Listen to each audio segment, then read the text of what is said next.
て前やばへだか前ゆでなさい。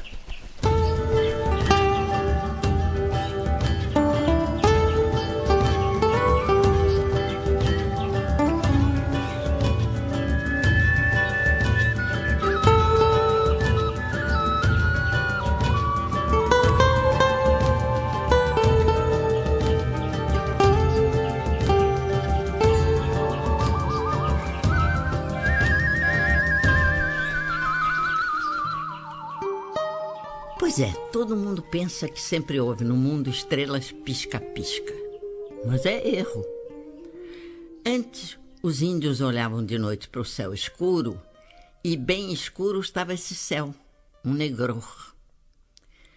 Eu vou contar a história singela do nascimento das estrelas. Era uma vez, no mês de janeiro, muitos índios. E ativos caçavam, pescavam, guerreavam, mas nas tabas não faziam coisa alguma. Deitavam-se nas redes e dormiam roncando. E a comida? Só as mulheres cuidavam do preparo dela para terem todos o que comer. Uma vez, elas notaram que faltava milho no cesto para moer. Que fizeram as valentes mulheres? O seguinte: sem medo, enfurnaram-se nas matas sob um gostoso sol amarelo. As árvores rebrilhavam verdes e embaixo delas havia sombra e água fresca. Quando saíam de debaixo das copas, encontravam o calor e bebiam no reino das águas dos riachos buliçosos. Mas sempre procurando milho, porque a fome era daquelas que as faziam comer folhas de árvores. Mas só encontravam espigazinhas murchas e sem graça. Vamos voltar e trazer conosco uns curumins. Assim chamavam os índios as crianças. Curumim dá sorte. E deu mesmo. Os garotos pareciam adivinhar as coisas.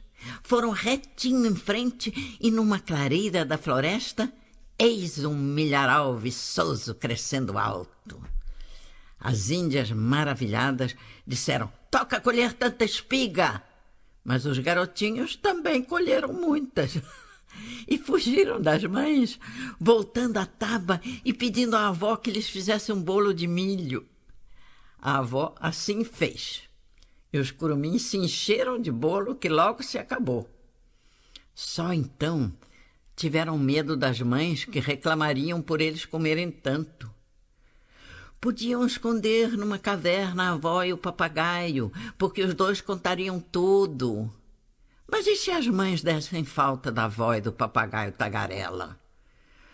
Aí então chamaram os colibris para que amarrassem um cipó no topo do céu. Quando as índias voltaram, ficaram assustadas vendo os filhos subindo pelo ar. Resolveram essas mães nervosas subir atrás dos meninos e cortar o cipó embaixo deles. Aconteceu uma coisa que só acontece quando a gente acredita. As mães caíram no chão, transformando-se em onças. E quanto aos curumins, como já não podiam voltar para a terra, ficaram no céu até hoje, transformados em gordas estrelas brilhantes. Mas quanto a mim, tenho a lhes dizer que as estrelas são mais do que curumins. Estrelas são os olhos de Deus vigiando para que corra tudo bem, para sempre. E como se sabe, sempre não acaba nunca.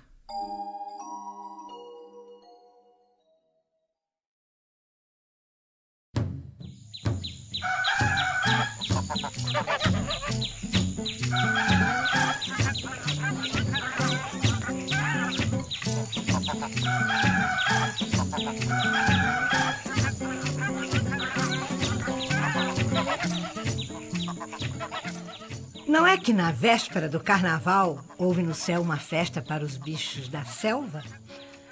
Os convites foram entregues por um beija-flor que delicadamente os deixava em cima de corolas de vitórias régias. O bicho que ia passando via o seu nome no envelope e pulava de alegria. tinha sido contemplado com um programa para o fim de semana. Mas notaram todos que só recebiam convites os bichos de asa, o que era uma injustiça. Pelo menos foi o que o sapo gordo pensou. Os animais de terra estavam conformados, esperando o dia em que houvesse a festa lá na selva mesmo. Mas, como eu disse, o sapo verde não.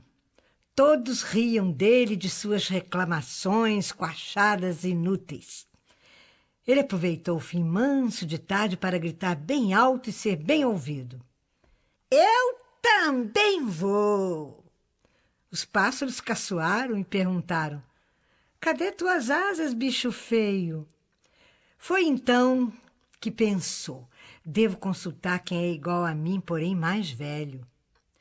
E realmente, no brejo que ficava entre samambaias e avencas, encontrou um sapo velho e cheio de sabedoria, chamado Quá-Quá-Quá. Este se amedrontou com as intenções do sapo jovem. Olhe, é melhor para a sua saúde não sair do chão e ter água por perto. Então o sapo jovem disse: o senhor é capaz de guardar um segredo? Pois bem, eu vou dançar lá em cima. Basta-me que o urubu feio leve o seu violão. Quá-Quá-Quá disse-lhe que não o entendia. O sapo foi falar com o urubu. Você vai levar seu violão, urubu? O urubu, de violão debaixo da asa, nem se dignou a responder. Senhor urubu, quer me fazer um único favor?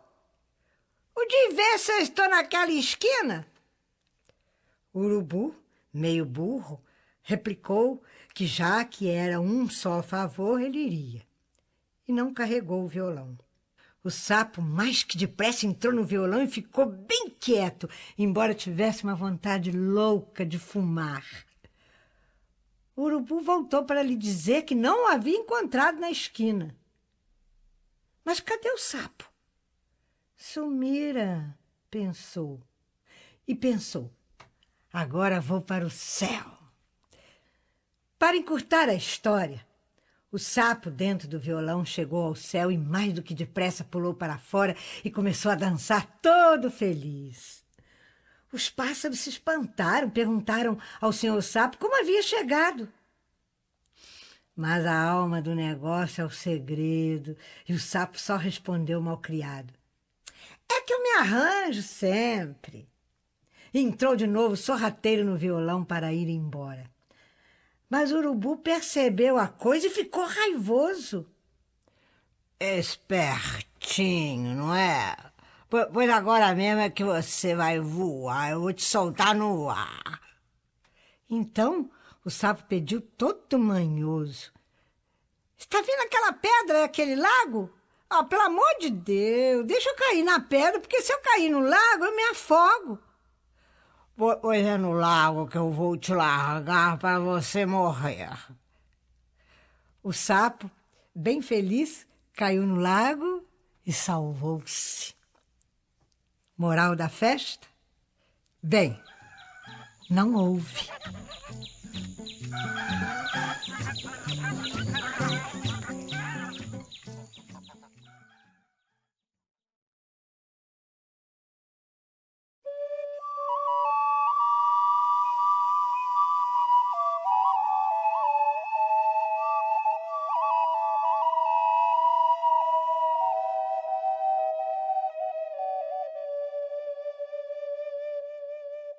Trata-se do uirapuru, pássaro encantado da sorte e que tem como moradia as ricas florestas da Amazônia. A história é um pouco triste, mas o canto dessa ave é tão plangente e mavioso que vale a pena contar. Começa com um índio tocando flauta na selva, e as índias jovens ouviam-no. Daí, para procurar ver quem era o guapo índio que a tocava, foi um só passo. O segundo passo foi encontrar o músico e cair para trás com uma bruta decepção. Elas, tolinhas, achavam que coisa bonita só pode vir de gente bonita. e caprichosas, malcriadas, empurraram o índio feio para fora da clareira. Humilhado, ele então fugiu. Na mesma hora, as índias ouviram uma outra flauta tocada com delicadeza e doçura e pensaram com esperança que talvez o tocador dessa nova flauta fosse um índio bonito. Seguiram pelas sendas da floresta, guiadas pelo cântico que cada vez parecia mais próximo. E não é que depararam, não com um índio, mas com um passarinho pousado num galho de árvore frondosa? Era o pássaro Uirapuru. Uma das índias, a mais formosa e esguia, era também a melhor caçadora. E, como as outras, quis ferir o pássaro para que ele não fugisse e só cantasse para ela. Com arco e flecha preparou-se. E, é claro, a ave caiu do galho. Agora vem uma surpresa, tanto para as índias como para nós. Uma vez por terra, o pássaro transformou-se num rapaz belíssimo. Este índio, com um sorriso manso, dirigiu-se para sua caçadora, enquanto todas as outras índias rezavam pela sua atenção e amor. Estava tudo bem, mas a primeira flauta começou a soar novamente. Era a do índio feio. As moças sabiam que ele queria se vingar dos maus tratos e procuraram rodear o índio bonito para escondê-lo. Mas o índio feio mandou rápido sua flecha na direção do peito varonil do rival, só para assustá-lo. E não é que aconteceu um encantamento milagroso? Aconteceu sim. O rapaz bonito se transformou num pássaro invisível, mas presente pelo seu canto. E as índias passaram, mesmo sem ver, a ouvir o trinado feliz. Como é que se espalhou que o Uirapuru dá sorte? Ah, isso não sei, mas que dá, dá.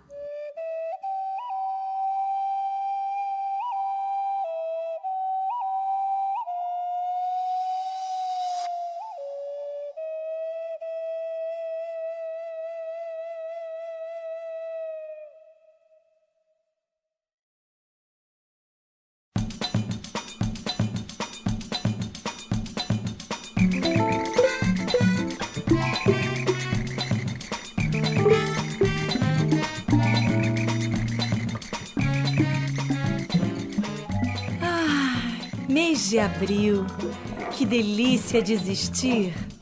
Também para Pedro Malazarte. Vou contar. Como o pai tinha morrido, a mãe dividia em pedaços a casa toda, dando-os a cada filho. A Pedro Malazarte coube uma porta. Ele pensou: com esta porta conquistarei o mundo. Realmente, em breve, viu um urubu pousado num burro morto. Mas que depressa jogou a porta em cima deles. E como o urubu ficou manco, foi fácil pegá-lo. Para que queria ele um urubu? Lá disso sabia ele. E quando sentiu no ar os eflúvios de um jantar magnífico, bateu à porta da casa de uma senhora, gulosa e sabida, que estava preparando para si mesma um banquete escondido do marido, que fora viajar. Malazarte foi irritadamente expulso pela sabidona e sua criada. Então, com o auxílio da porta encostada na parede, subiu ao teto e de lá viu embaixo comida boa para valer. Tinha leitão assado, peru e tudo mais que delicia um homem. Foi quando o marido chegou inesperadamente. A mulher, matreira, lamentou-se. Se eu soubesse que você vinha, eu preparava coisa boa de se comer.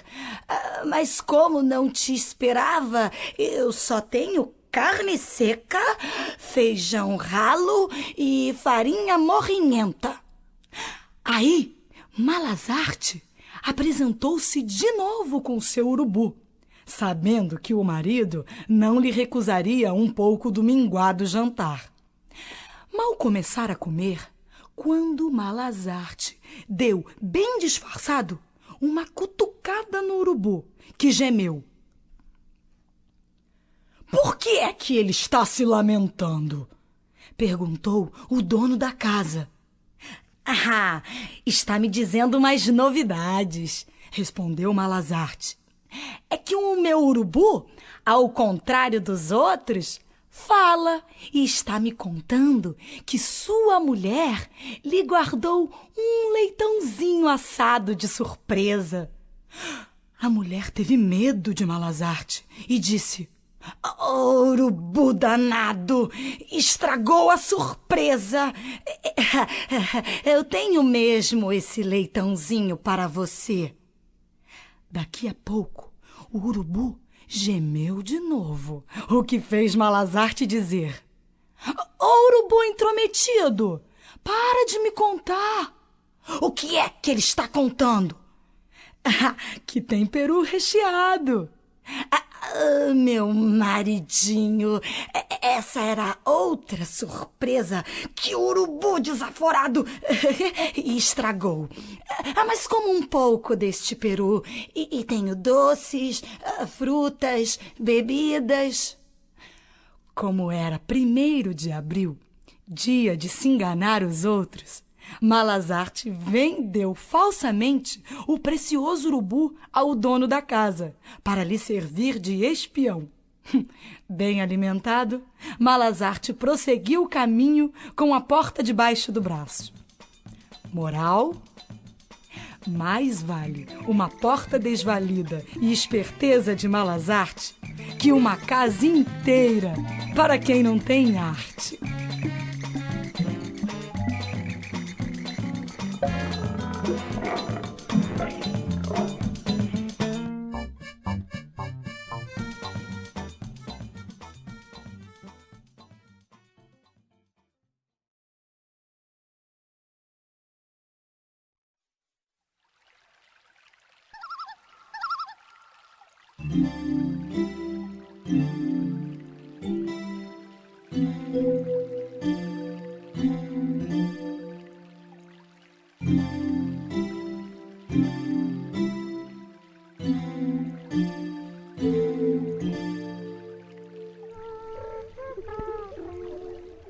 Ao cair de todas as tardes, a Yara, que mora no fundo das águas, surge de dentro delas, magnífica.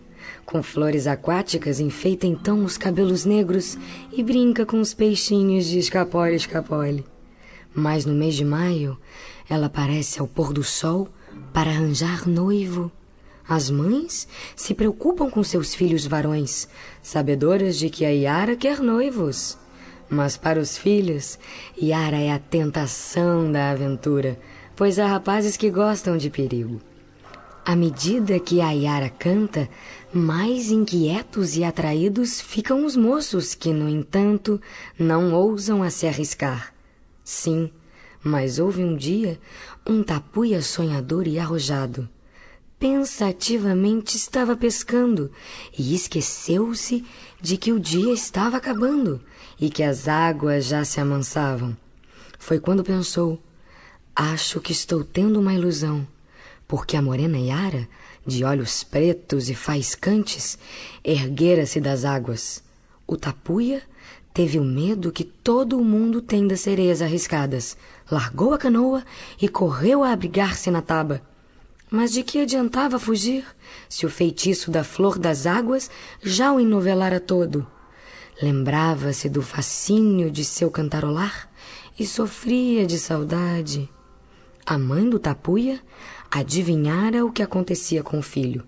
Examinava-o e via nos seus olhos a marca da fingida sereia. Enquanto isso, Yara, confiante no seu encanto, esperava que o índio tivesse coragem de casar-se com ela, pois, ainda nesse mês de florido e perfumado maio, o índio fugiu da taba e de seu povo, entrou de canoa no rio e ficou esperando, de coração trêmulo. Então, a Yara veio vindo devagar, devagar, abriu os lábios úmidos e cantou suave a sua vitória, pois já sabia que arrastaria o tapuia para o fundo do rio. Os dois mergulharam e adivinha-se que houve festa no profundo das águas. As águas estavam de superfície tranquila, como se nada tivesse acontecido. De tardinha, aparecia a morena das águas a se enfeitar com rosas e jasmins, porque um só noivo, ao que parece, não lhe bastava. Essa história não admite brincadeiras. Que se cuidem certos homens.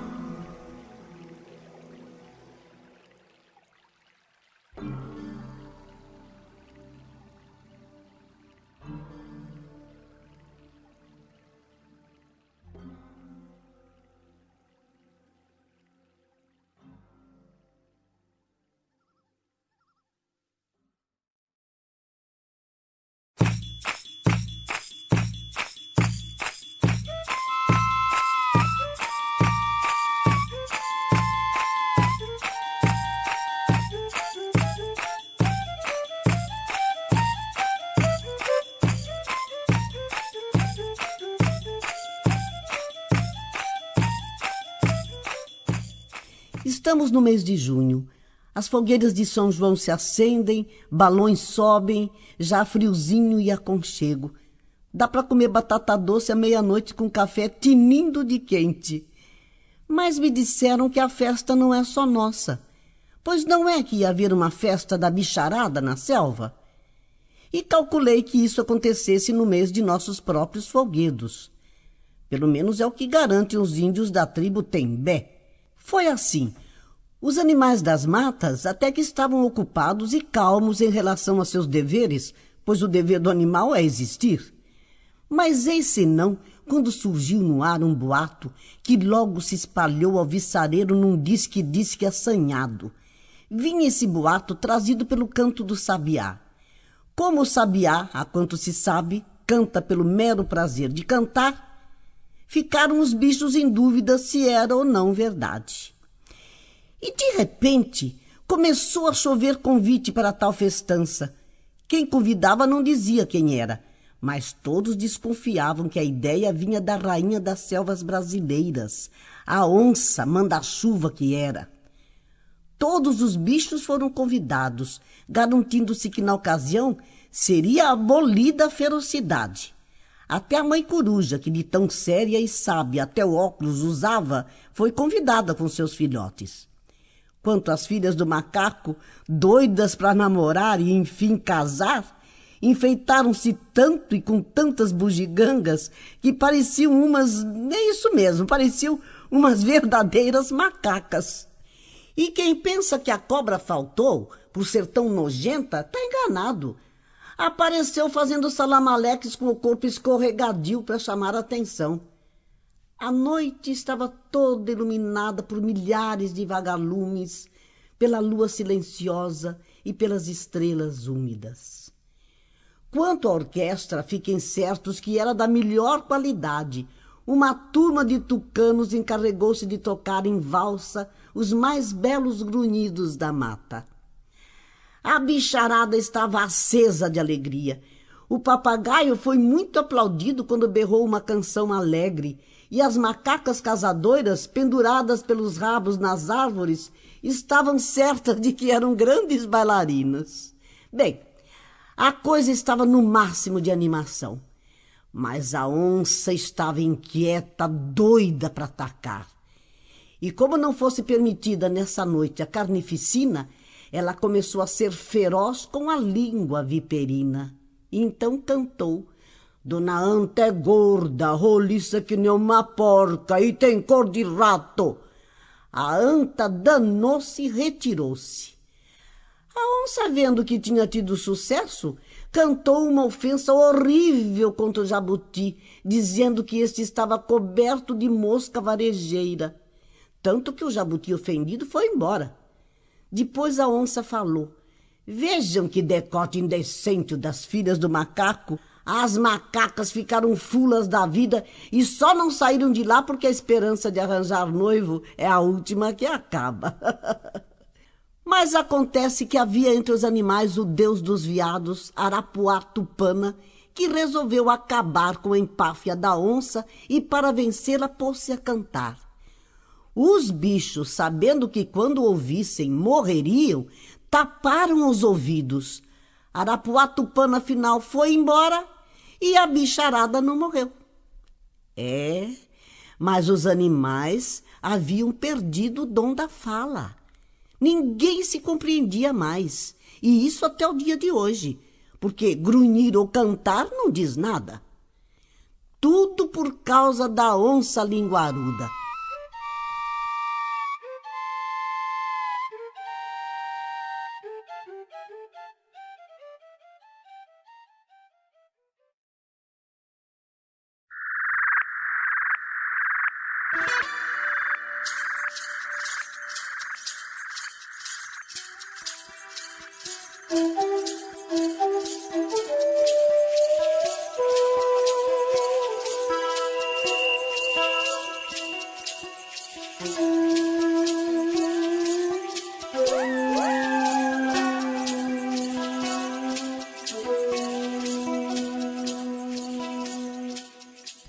Neste mês de julho, vou vos contar a história esquisita de um ser mais esquisito ainda. Os índios chamam-no de Curupira. Começo por descrevê-lo.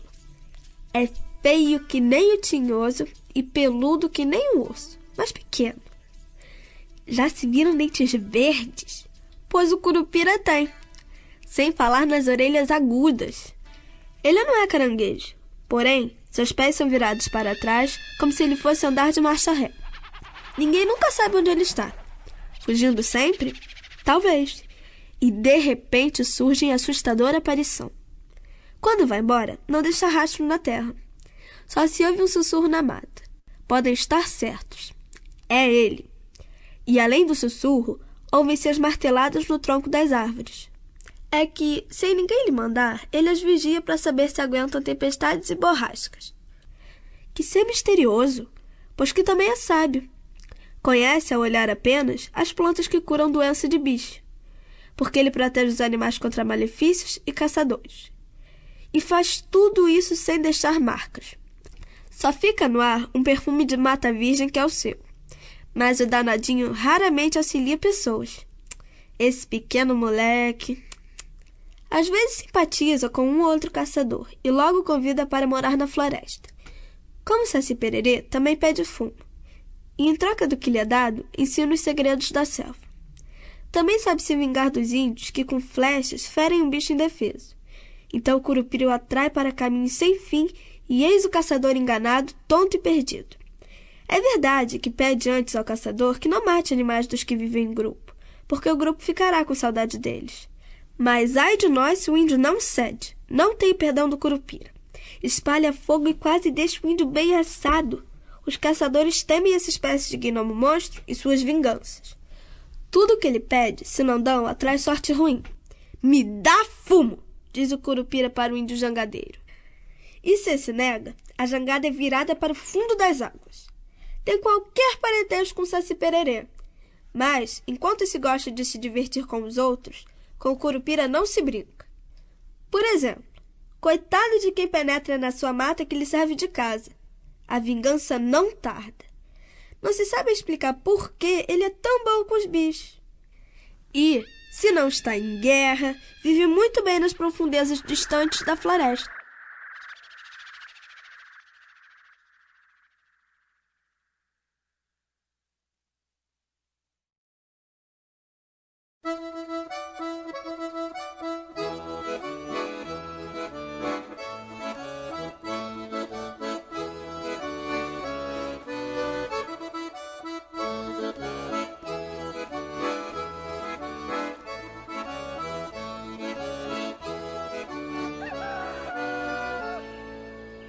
Como é mês de agosto e faz um pouco de frio, eu vou contar uma história que aconteceu lá nos pampas do sul do país.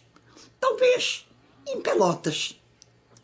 A história começa não muito bem, pois nesses pampas havia um homem muito rico, mas muito mau, e tão sovina que nem restos de comida ele dava. Seu filho era um guri que herdara a sua ruindade.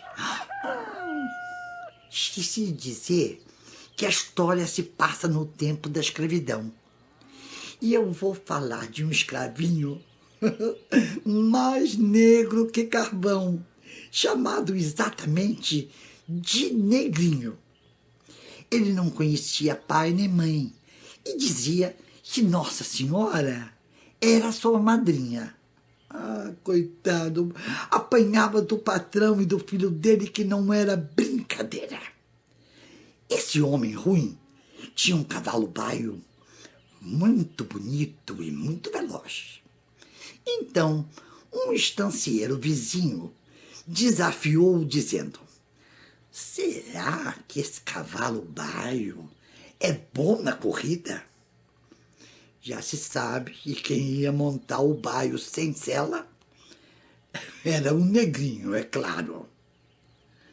Ah, mas infelizmente o baio perdeu na corrida. E o Negrinho levou uma surra que eu vou te contar. Como se não bastasse a surra, mandaram ele tomar conta da tropilha do patrão. Era de noite. O Negrinho estava todo machucado, coitado, e com muito medo dos bichos que pudessem se achegar. Ah, mas Nossa Senhora ajudou-o a adormecer. Eis não quando ouviu-se um tiro de espingarda no ar. Os animais se assustaram e se dispersaram pelas campinas. O estampido partira do filho do patrão, mas quem levou nova surra foi o Negrinho, coitado, e mandaram ele procurar os cavalos. Mas era de noite, e a noite estava muito escura, mais escura que não se via nada, não se via cavalo nenhum. Aí, o Negrinho teve uma ideia.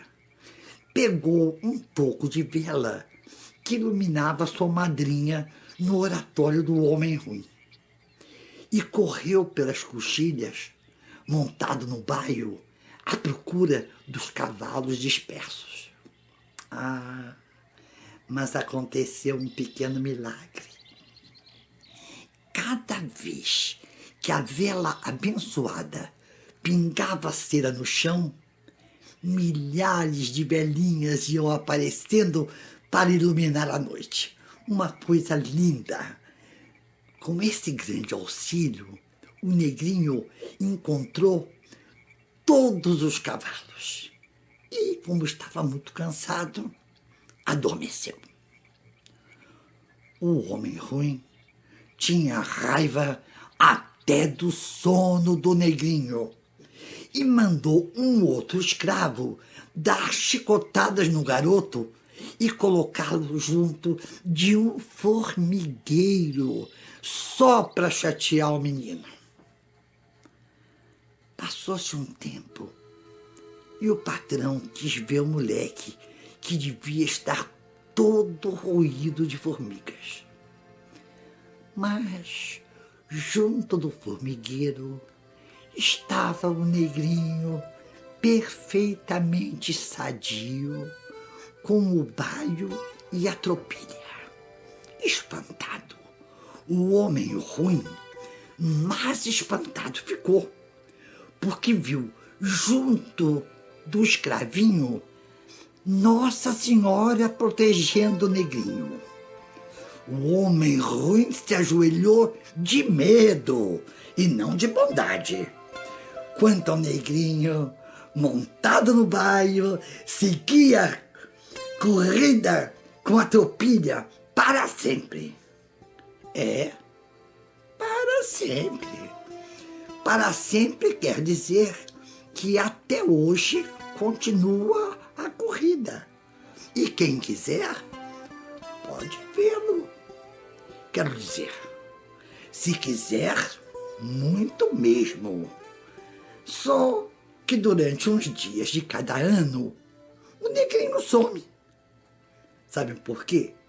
Ele deve estar conversando com suas amigas formiguinhas. Bem, qualquer gaúcho conhece esta história e muitos acham que o negrinho ajuda a encontrar o que se perdeu. Seja objeto, seja amor, seja felicidade sumida. Será que a moral desta história é que o bem sempre vence? Bem, nós todos sabemos que nem sempre. Mas o melhor é a gente ir se arranjando como pode e dar um jeito de ser bom. E estar sempre com a consciência bem calminha.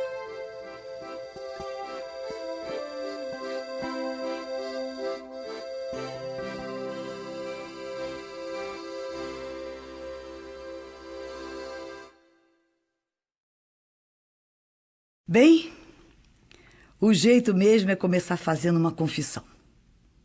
A de que eu sou um pouquinho covarde. Tenho meus medos.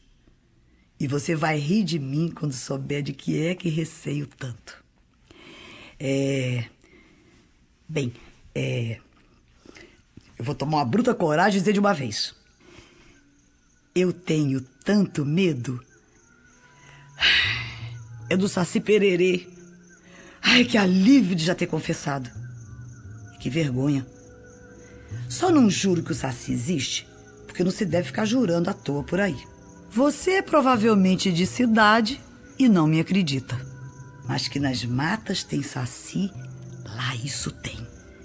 E eu garanto essa verdade que até parece mentira. Garanto, porque já vi esse meio gente, meio bicho. E para que você acredite em mim, eu vou descrevê-lo. Ele é o diabinho de uma perna só, apesar de miraculosamente cruzar a perna. Dou a você como garantia minha palavra de honra. E ele anda sempre com um cachimbozinho. Devo dizer que ele não é uma pessoa de fazer grandes maldades. Mas faz as pequenas e marotas. Às vezes, quando lhe negam fumo, é melhor ter sempre tabaco numa caixinha, porque prevenir é melhor do que remediar. Como eu ia dizendo, quando lhe negam fumo, ele faz das suas. Pois se até leite fervido ele azeda. Mosca na sopa? Pois foi ele, o pequeno malfeitor. Brincadeira tem hora, às vezes a gente fica com raiva. Sem falar que o Saci assusta as galinhas, coitadas, que já são, por natureza, assustadas. Mas não é que ele faz com que fiquem completamente espavoridas? Dona de casa, cuidado porque ele queima o feijão na panela. E o danadinho faz essas coisas ou para se vingar, ou para divertir e gostar de atrapalhadas. Dou minha palavra de que já dei muito fumo ao Saci. Se você não acredita, vou então descrevê-lo. Usa na cabecinha sabida uma carapuça vermelhíssima e escandalosíssima. Tem a pele mais negra do que o carvão em noite escura. Uma perna só que sai pulando e, é claro, um cachimbinho aceso, porque ele tem, como eu, o vício do fumo. Mas uma vez eu me vinguei.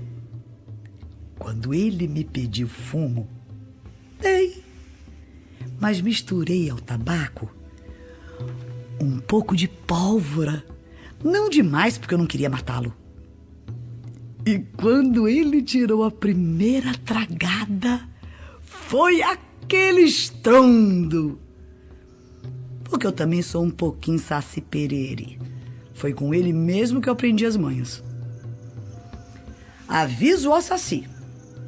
Por favor, não se vingue de mim botando pólvora no meu fumo, porque eu me vingarei pondo fogo na mataria toda. Acho que tenho dito.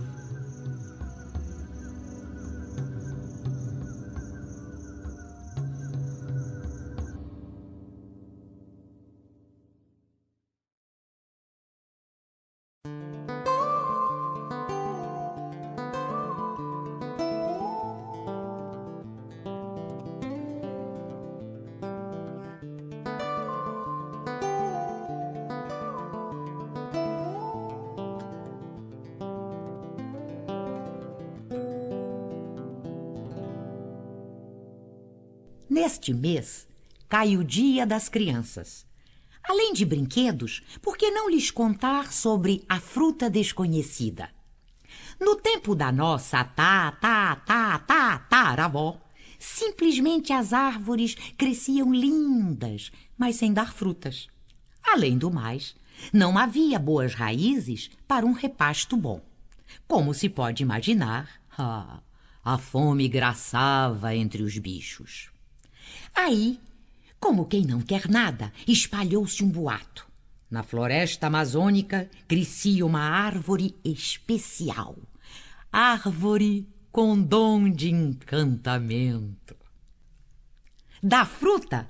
Perguntavam-se os bichos. A resposta veio da arara tagarela.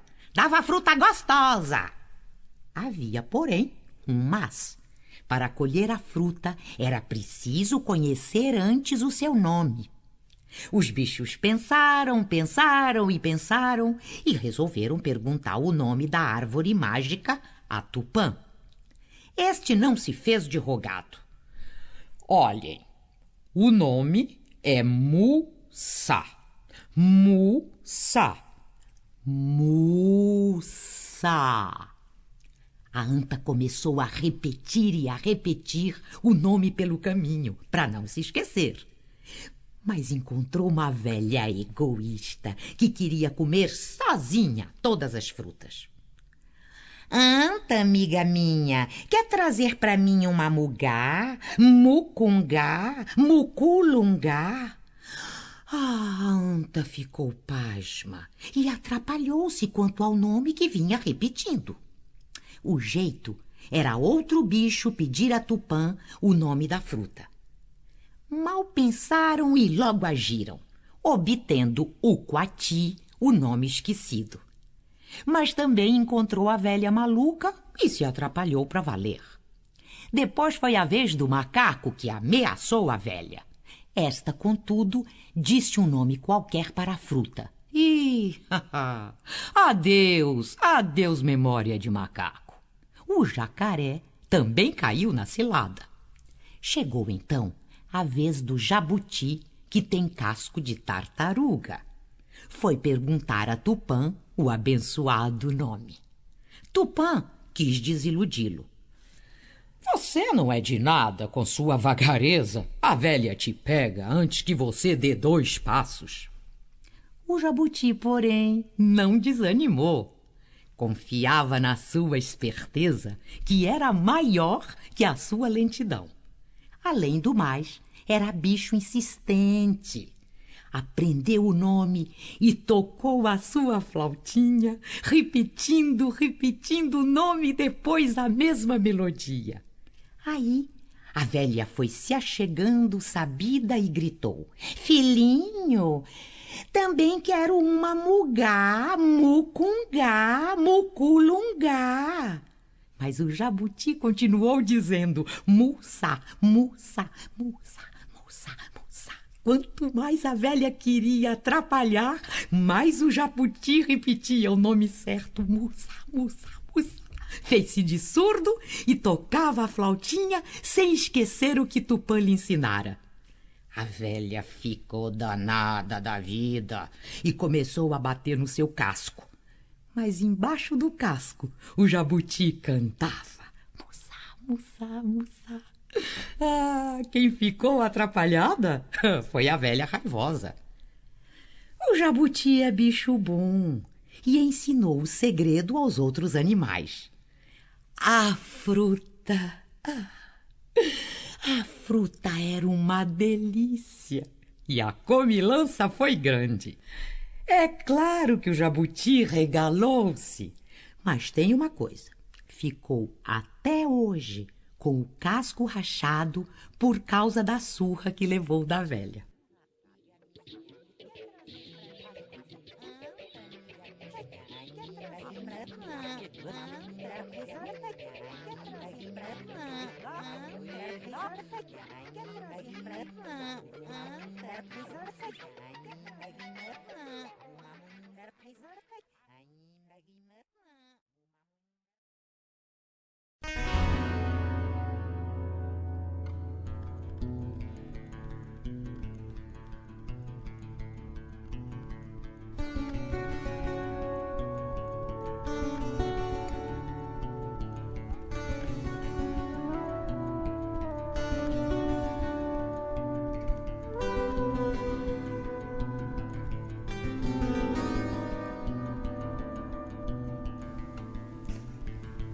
Os maués dizem que no tempo mais antigo do mundo só havia pessoas e nenhum animal. Um belo dia, a tribo dos maués planejou fazer uma festa e até nomeou um dos índios para receber os convidados. Este índio se chamava Etenacop e ficou no meio do caminho para guiar os outros índios. Aí chegou sua noiva. Ele lhe prometeu festa assanhada e comida à beça. Olha, disse a noiva, eu estou meio adoentada e não quero festa. Tudo mentira. O que a noiva estava planejando era chegar ao local da festa antes do noivo para poder namorar outros rapazes. Para isso, fez-se muito bonita. Usou urucum, que é semente de planta de onde sai tinta, para pintar o rosto. Quanto aos cabelos, achou um jeito de esfregar neles frutas para ganharem brilho e mandou-se para a festa antes do noivo chegar. Mas este foi avisado por alguém que, enquanto ele estava no meio do caminho, a noiva não parava de namorar. O índio duvidou e afiançou que sua noiva estava doente. Na certa, quem estava lá era sua cunhada, parecida com a noiva. O informante insistiu na declaração. Então o noivo foi depressa ao lugar do baile e para isso transformou-se em pássaro veloz. O que encontrou ele? Adivinharam? Sua noiva numa dança alegre. O índio, furioso, de novo transformado em gente, disse aos convidados no meio do caminho: aviso que nessa festa vai haver grande mudança no que é vivo. E foi pedir à chuva, ao raio e ao trovão para lhe fazerem um favor. Caiu então na floresta uma tremenda tempestade e toca o noivo a bater em todo mundo. Sem falar que deu uma boa surra na noiva, além de lhe puxar o nariz bem puxadinho. E não é que a bela índia transformou-se em tamanduá-bandeira? O índio, que era seu parceiro na dança, também teve o nariz puxado, transformando-se em anta com focinho comprido. Um índio que era muito feio virou morcego e saiu voando. Uma velha tagarela virou mutum. Também outros viraram periquito, saracura, cobras e lagartas. Sabem como nasceu o jacaré? Nasceu de um índio que abriu uma boca cheia de dentes. Os convidados, em vez de gente, eram o macaco preguiça, a onça, o urubu, o macuco e nem sei mais quem. Sem falar que uma índia tornou-se capivara, outra gafanhoto, outros sapos, borboletas e grilos. Uma velha que estava ralando guaraná, quando viu a coisa ficar feia, fugiu com a cuia, a pedra de ralar e o guaraná. Mas não houve apelação. A cuia lascou-se e virou casco de jabuti, enquanto o guaraná passou a ser seu coração. E é esta a origem dos bichos do mar e da terra, acreditem ou não.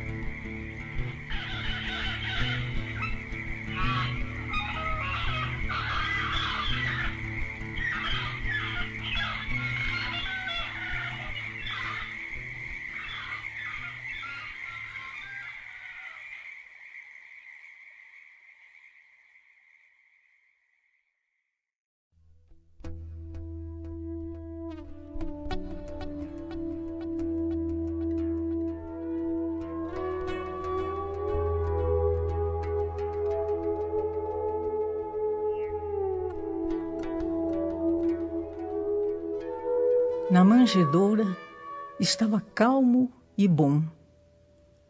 Era de tardinha e ainda não se via a estrela guia. Por enquanto, a alegria serena de um nascimento, que sempre renova o mundo e o faz começar pela primeira vez. Por enquanto, a alegria suave pertencia apenas a uma pequena família humilde. Alguns outros sentiam que algo acontecia na terra, mas ver ninguém via ou ao certo sabia.